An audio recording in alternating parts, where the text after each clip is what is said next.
تمالي حدا عبيجيجا هالقاتيمو له زخلو نويح كيلومترات تقعيزهم فولاتيستاتات بزي زغون يكون فرق ودوا تمال غانينا مودات بيت فردي ወይ ካነ ውሳነ ቤት ፍርዲ ትማል ነይሩ ማለት ዘይደቅስ ጉዳይ ሞት ኤርትራዊ ስደተኛ ሄኖክ ዛይዳ ብሞት ናይ መታዓቢቱ ኣብ 2021 ዘጋጠመ ከም ዝተኸሰሰ ሄኖክ ፈታው ኩዕሶ እግሪ ሕያዋይ ተዋዛይን ንጽጉማት ዝሕግዝን መንባሩ ሰላም ከመይ ትኾኑ ጋይስ ካ ቪዲዮ ሎ ማዓንተ ካብ ዝተፈለየ ትሕሶ ተመይሳን ኣላ ከም ትልሙድ ኣገዳስ ዝኾነ ሓበሬታ ነግረኩም ይሳሞ ዳታም ሳይጽንሑ let's go chipo kafiri ሰዝ ጋይስ ነሮ ማዓንተ ናይ መጀመርያ ሓበሬታና ብዛዕባ ስፖርት ዝምልከት እዩ ቢንያም ግርማይ ወይ ኢንተርማርሽ የተሳተፈሉ ዘላ ኣብ ፖርቱጋል ዝካየድ ዘሎ ቱር ትማሊ ሓደ ዓቢ ጌጋ ኣጋጢሙሎ እሱ ኻኒ ናይ መንገዲ ጌጋ እዩ እዚኣ ስቴጅ እዚኣ እዛ መድረኽ እዚኣ እቶም ናይ ቮላቲስታታት ከም በዓል ቢንያም ክዕወቱላ ዝግብኦም ዝነበረት መድረኽ እያ ነይራ እንተኾነ ግን እቲ ቅድሚት ዝነበረ ብምሉኡ ወይ እቶም ቮላቲስታታት ብምሉኦም ወይ ብሓፈሻ ተቐዳሚት ጉጅለ ብምሉኣ ጌጋ መንገዲ ስለ ዝተኸተለት ካብዛ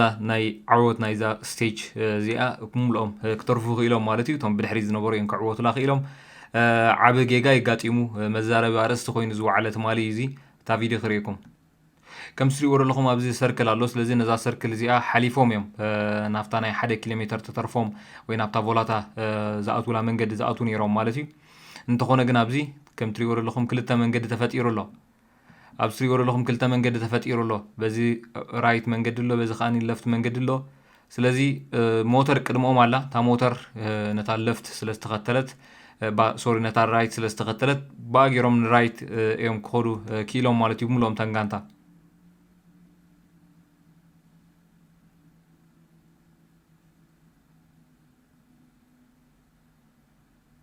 ከም ትሪእዎ ዘለኹም ኣብዚ የመልክቱሎም ኣለው በዚ ኮነ መንገዲ ኢሎም የመልክቱሎም ኣለው ግን ክልቲኡ ተኸፊቱ ስለ ዘሎ ከምኡውን ሞተር ወይ ትራፊኩን ቀዲሞም በዛ ናይ ራይት መንገዲ ስለ ዝኸደ ንዓ ተኸቲሎም ብምሎም ታጉጅለ ማለት እዩ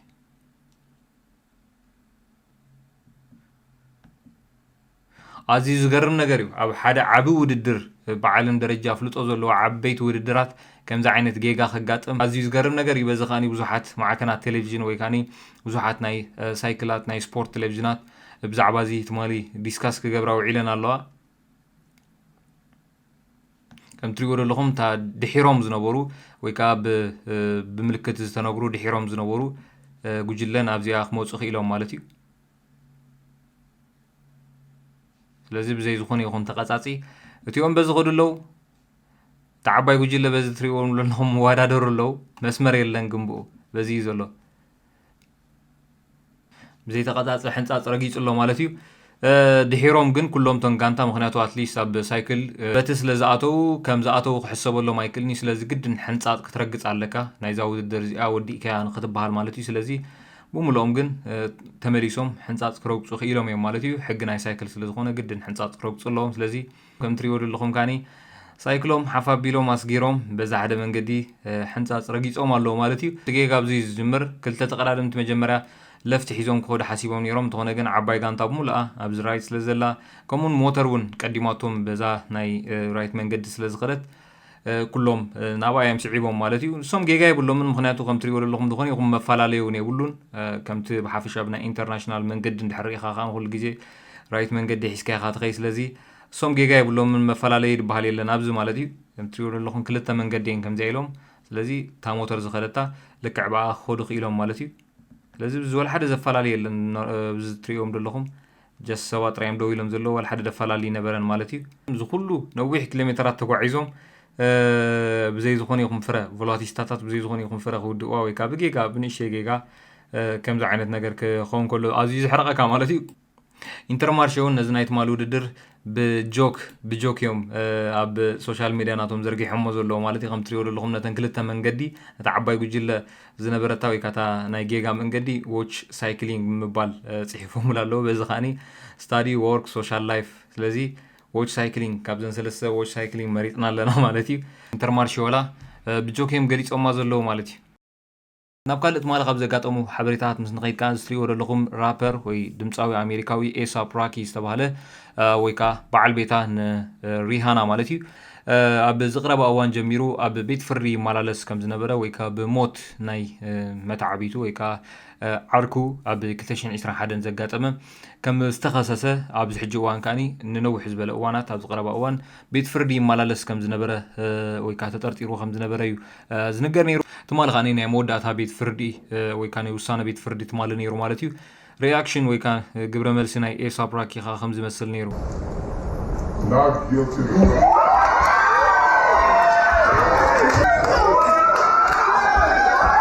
ከም ትሪእዎ ኣለኹም ገበነኛ ይኮንካን በቲ ቀንዲ ተኸይስዎ ዝነበረ ገበነኛ ይኮንካን ምስ ተባሃለ ዘርኣዮ ሪኣክሽን እዩ ናብ በዓልቲ ቤቱ ሪሃና ብምኻድ ክልቲኦም ብሓንሳብ ክበኽዮም ተራእዮም ማለት እዩ። ዝኻኒ ትማሊ ኣብ ማስ ሜድያ ብብዝሒ ዝዝርጋሕ ዝነበረ እዩ ማለት እዩ። እዚ ኻ ትሪእዎ ዘለኹም ሎየር ናትዩ ወይ ጠበቓ ናትዩ ኣርእስቲ ኮይኑ ዝወዓለ ብሓፈሻ ብዙሕ ሰብ ወይ ከዓ ፈተውቱ ኣድነቕቱ ከምኡውን ኣድነቕቲ ሪሃና ከመስግንዎ ዝወዓሉ ጠበቓ ናይ ኤሳብ ራኪ እዩ። ሪሃናን ኤሳብ ራኪን ኣብ ዝሓለፈ ውሕዳት ዓመታት ኣብ ሪሌሽንሽፕ ዝኣተው ኣብዚ ሕጂ እዋን ከዓ ሓደ ቆልዓ ወሊዶም ይርከቡ ማለት እዩ። ሕዚ ውሳነ ቤት ፍርዲ ከዓኒ ናይ ሪሃና ግብረ መልሲ ኣብ ኢንስታግራም ከም ትሪእዎ ዘለኹም እዩ ዝመስል ነይሩ። the glory belongs to the God and God alone ብምባል ከምኡውን thankful humbled by his mercy ብምባል ንኣምላኽ ከተመስግን እያ ተራእያ ማለት እዩ። ናብ ካልእ ሓበሬታ ምስ ንኸይድ ከዓኒ ቢቢሲ ዘይደቅስ ጉዳይ ሞት ኤርትራዊ ስደተኛ ሄኖክ ዛይድ ብምባል ለውፅኦ ኣብ 2021 ዘጋጠመ ሞት ናይ ሄኖክ ዛይድ ዝተባሃለ ሓደ ኤርትራዊ ዝምልከት ዘውፅኦ ሓበሬታ ኣሎ። ብዛዕባኡ ክነግረኩም። ዘይደቀሰ ጉዳይ ሞት ኤርትራዊ ስደተኛ ሄኖክ ዛይድ ቤት ፍርዲ ዓባይ ብሪጣንያ ነቲ ብ12 ናሓሰ 2021 ኣብ ከተማ ኮቨንትሪ ኣብ ዝርከብ ትካል ጥዕና ኣእምሮ ባዕሉ ሂወቱ ከም ዘጥፍአ ዝተገልጸ ሄኖክ ዛይድ ገብረስላሴ ንኣማውቱ ዝምልከት መርትዖታት ሰሚዑ ይርከብ። ቅድሚ ሞቱ ቅድሚ ሓየሎ መዓልትታት ካብቲ ማእከል ጥዕና ኣብ ዝሃደሙሉ እዋን ካራ ሒዙ ከም ዝረኸብዎ እውን ሓበሬታ ረኺቡ። ሄኖክ ዛይድ ገብረስላሴ ገና ቆልዓ 14 ዓመት እንከሎ ካብ መበቆል ሃገሩ ኤርትራ ሃዲሙ ንዓመታት ኣብ ማዓስከር ስደተኛ ተዓቂቡ ዝነበረ ኮይኑ ሂወቱ ንምምሕያሽ ምድረ በዳ ሰሃራ ማእከላይ ባሕርን ሰጊሩ ኣብ 21 ዓመቱ ኣብ ጉንቦት 2020 ናብ ኮቨንትሪ ዓዲ እንግሊዝ ኣትዩ። እቲ ምቕሉል ሕያዋይ ፈቃርን ፈታዊ ኩዕሶ እግርን ከም ዝነበረ ዝግለጽ መንእሰይ ናብ ዓዲ እንግሊዝ ምስ ኣተወ ሕጉስ ምንባሩን ሓዉ ተወልደ ዛይድ ኣብ ግዜ ዕረፍቱ ንቢቢሲ ሓቢሩ ነይሩ። ኣብ ጉዕዞ ስደቱ ብዙሕ ስቃይ እኳ እንተኣሕለፈ ተስፋ ግን ኣይቆረፀን። ሓደ መዓልቲ እፎይ ክብል ቤቱ ዝብሎ መዕቆቢኡ ክረክብን ተስፋ ነይርዎ ይብል ድማ ወሲኹ። ሰራሕተኛ ግብረሰናይ ቢኒ ሃንተር ብወገኑ ሄኖክ ምስ ብዙሓት ሓተት ዕቑባ ብሰንኪ ጉዕዞ ስደት ናብ ዓዲ እንግሊዝ ኣብ ዝኣተወሉ ከቢድ ስነ ኣእምራዊ ሃስያ ከም ዝነበሮ ይገልጽ። ቀፂሉ መስርሕ ዕቑባ ዓዲ እንግሊዝ ቀሊል ከም ዘይኮነን ካብ ተመክሩ ይዛረብ።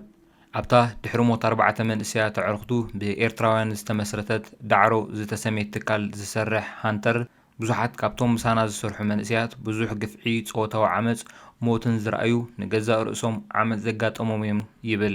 ኣብ ሆቴል እናተቐመጥካ ክትሰርሕ ዘየፍቅደልካ ሰሙናዊ ብእትረኽቦ ኣዝዩ ውሕድ መቑነን ክትነብር ብሕልፊ በይንኻ መንእሰይ እንተኾንካ ንብዙሕ ሰብ ኣጸጋሚ እዩ ይውስኽ። ሄኖክ ናብ ዓባይ ብሪጣንያ ምስ ኣተወ ነብሱ ከመሓይሽ ብትምህርቲ ክስጉምን ዝከኣሎ ይገብር ነይሩ። ትምህርቲ ተኸታቲለ ነብሰይ ከመሓይሽን ኣብ ዝኾነ ሰብ ከይተጸበኹ ሰሪሐ ክነብር ይብል ከም ዝነበረ ሓዉ ተወልደ ዛይድ ይገልጽ። ንመጨረሻ ግዜ ከዓ ብ4 ናሓሰ ከም ዘዘራረቦ ይዝክር። ሽዑ ነዊሕ ሰዓታት ተዘራሪብና ስእሊ ናይቲ ኣብ ሱዳን ዝነበርክዎ መርዓ ክርኢ ይደሊ ነይሩ ይብል። እንተኾነ ሄኖክ ድሕሪ 8 መዓልትታት ኣብ ኮቨንትሪ ኣብ ዝርከብ ማእከል ጥዕና ኣእምሮ ካልዶናውያን ርእሰ ቅትለት ከም ዝፈጸመ ተገልጸ። ኣማውትኡ ንምእማኑ ዘጸግም እዩ ዝበለ ኣቶ ተወልደ ሬስኡ ናብ ኤርትራ ንምስዳድ ዝገበርናዮ ጻዕሪ ዝምድንዋዩ እታ ስድራ ቤት ኣዝያ ከም ዝተጨነቐት ኣብቲ እዋንቲ ምስ ቢቢሲ ቃለ መጠይቕ ገሊጹ ነይሩ። ኩሉ እቲ ሰበስልጣን ዝሓተቱና ነገራት ኣማሊእና ኢና። ስለምንታይ ነገራት ከም ዝተሓላለኹ ኣይርዳእንን እዩ።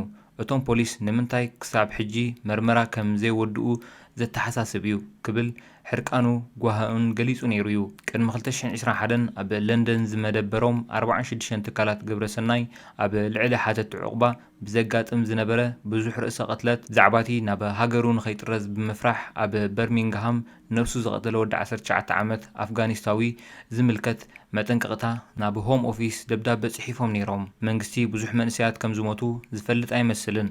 ከምኡ እንተኾይኑ ከዓኒ እቲ ጉዳይ ከመይ ገይሩ ኣቓልቦ ክረክብ ይኽእል በቲ ሓደጋ ክንደይ ሰባት ከም ዝጸለዉ ርግጸኛ እንተዘይኮንካ ከመይ ጌርካ ንሞት ክትከላኸል ትኽእል ክብል ሃንተር ገሊጹ። እቲ ማእከል ጥዕና ንኣእምሮ ዘካየድ ትካል ካሉዶ ዋርዋክሼር ኮቨንትሪ ትካል ጥዕና ድማ በዚ ኣብዛ ዓመት እዚኣ ኣብ ሓደ ካብቶም ሕሙማት ዘጋጠመ ፍጻመ ኣዚና ከም ዝጓሃናን ክንገልጽ ንፈቱ ድሕሪ ምባል ብዛዕባ እቲ ፍጻመ ግቡእ መርመራ ክካየድ ምዃኑ እውን ጠቒሱ ነይሩ።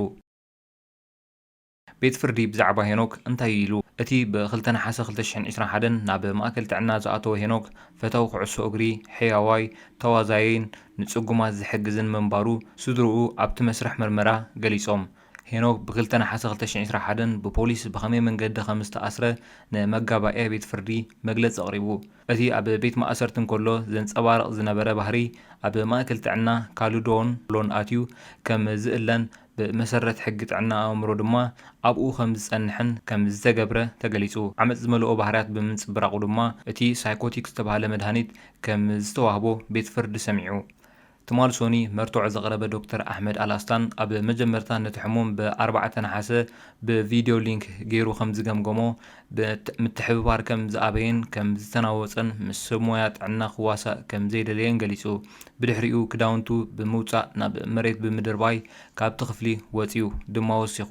ቅድሚቲ ገምጋም ዝተኻየደለን ኣብ ዝነበረ መዓልታት ሄኖክ ንኽልተ ሰባት ቀቲለ ብድሕሪኡ ነብሱ ከጥፍእ ከም ዝደሊ ንሓደ ካልእ ዶክተር ከም ዝነገሮን ይሕብር። ብ5 ነሓሰ ካብ ሆስፒታል ኣምሊጡ ድሕሪኡ ግን ካራ ሒዙ ኣብ ገዝኡ ተረኺቡ ነብሱ ክጎድእ ከም ዝደሊ ንመኮንናት ነጊርዎም። ናብ ክፍሊ ጽዑቕ ክንክን ናይቲ ማእከል ከዓኒ ከም ዝምለስ ተገይሩ። ኣብኡ ድማ ክግታእ መድሃኒትን ክወሃቦን ተገዲዱ። ክቕደድ ዘይክእል ክዳን እውን ተዋሂብዎ። ሄኖክ ብ12 ነሓሰ ኣብ ክፍሉ ሞይቱ ተረኺቡ። ቅድሚ ሞቱ ኣብ ዝነበረት መዓልቲ እቲ ክዳውንቲ ከም ዝተመልሰሉ ቤት ፍርዲ ሰሚዑ። ነቲ ማእከል ዘካየድ ትካል ኣብ እዋን ሞቱ ዘጋጠመ ፍጻሜታት ብቪድዮ ዝተቐርጸ ንምቕራብ ኦክስቪዥን ዝበሃል ቴክኖሎጂ ክፍትን ጸኒሑ። እዚ ተንቀሳቓሲ ስእሊ ኣብቲ ኣብ ኮቨንትሪ ካውንስል ሃውስ ዝካየድ ዘሎ ምርመራ ክረአ እዩ። ኣብ ኮቨንትሪ ካውንስል ሃውስ ዝካየድ ዘሎ ምርመራ ይቕጽል ኣሎ።